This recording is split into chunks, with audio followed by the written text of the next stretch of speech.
Vous vous souvenez que nous avons dit que premier-né signifie un nouveau commencement. Nous avons cité les paroles du Seigneur telles qu'elles sont rapportées dans Matthieu 18:3. À moins que vous ne retourniez, ne deveniez comme des petits enfants, vous n'entrerez nullement dans le royaume des cieux. Ceci est assurément un nouveau départ, et un tel commencement signifie bien évidemment certaines choses. Quand vous démarrez avec le petit enfant, et là le mot petit est le diminutif, vous avez ceci à votre avantage.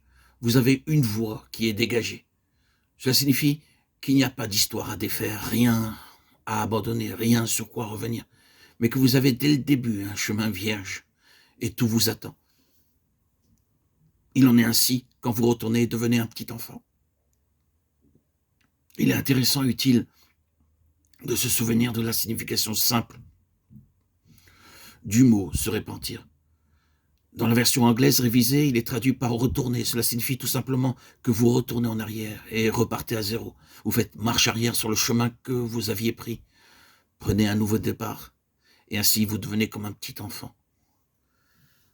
Le Seigneur ne voudrait pas que son peuple soit puéril, mais qu'il soit toujours comme un enfant. Et nous devrions pleurer intérieurement. Dieu interdit à jamais que nous soyons autre chose que semblables à un enfant, que nous allions au-delà de la place représentée par le petit enfant. Nous savons tout ce que le Seigneur dit au sujet de la croissance, de la maturité, mais nous cherchons toujours à garder à l'esprit la chose suivante. La véritable maturité est possible uniquement pour celui qui est comme un enfant, en esprit. Ce sont les personnes avec un esprit comme celui d'un enfant qui grandissent le plus rapidement, font de plus prompts progrès, arrivent à des stades plus vite que d'autres. Souvenez-vous que lorsque le Seigneur a prononcé ces mots, il traitait de la question de grandeur. Qui donc est le plus grand dans le royaume des cieux? Matthieu 18:1. Ainsi, la question de la grandeur est liée au fait d'être comme un enfant. Les standards de Dieu sont si différents de ceux des hommes. Dans le livre de l'Apocalypse, quand Jean cherche à voir ce qu'il pense devoir être quelque chose de phénoménal, comme une explication à tout ce qu'il entend, il voit un agneau. C'est là un standard totalement différent du standard de puissance de ce monde. Mais il y a tant d'histoires à défaire. C'est la chose qui nous retient toujours, l'énorme histoire qui se cache derrière et qui n'a aucune valeur, et tout doit être défait. Cependant, nous nous tenons au point dont nous venons juste de parler. Peu importe à quel moment se produit ce grand événement de retourner et devenir comme un petit enfant. Autrement dit, qu'importe l'âge que nous avons atteint dans cette vie et ce monde, il nous est toujours possible d'être dans une position où il n'y a aucune histoire à défaire. Quel est ce commencement? Quel est cet état d'enfant qui est essentiel, vital et indispensable?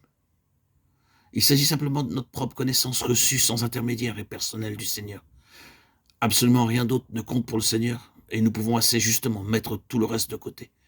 Cela a pu être une longue suite d'histoires dans le monde du péché, d'apostasie, d'indifférence ou d'hostilité à l'égard de Dieu, ou notez-le, une vie longue, d'étroite collaboration avec les choses de Dieu, soit en y étant nés, soit plus tard en intégrant un foyer chrétien où nous étions entourés par toutes les choses de Dieu.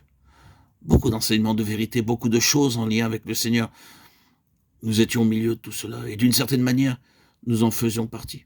Pourtant, dans les deux cas, dans le monde rejetant Dieu ou au milieu d'un solide ordre religieux de choses sans vraiment en être nous-mêmes, il n'existe aucune réelle connaissance personnelle et directe du Seigneur. Et ces deux cas n'ont aucune importance en ce qui concerne le Seigneur. Le Seigneur dit que vous ayez totalement au dehors et opposé ou indifférent, ou qu'en raison de votre vie ici sur cette terre, vous ayez été physiquement au milieu de choses qui me concernaient, mais sans expérimenter une connaissance personnelle de moi-même, cela ne compte pas. Ce n'est pas une histoire avec moi. L'histoire avec moi est uniquement celle de votre propre connaissance personnelle de Christ. Et quel que soit le moment où vous y êtes entré, c'est le commencement avec moi. Et l'histoire avec Dieu commence là.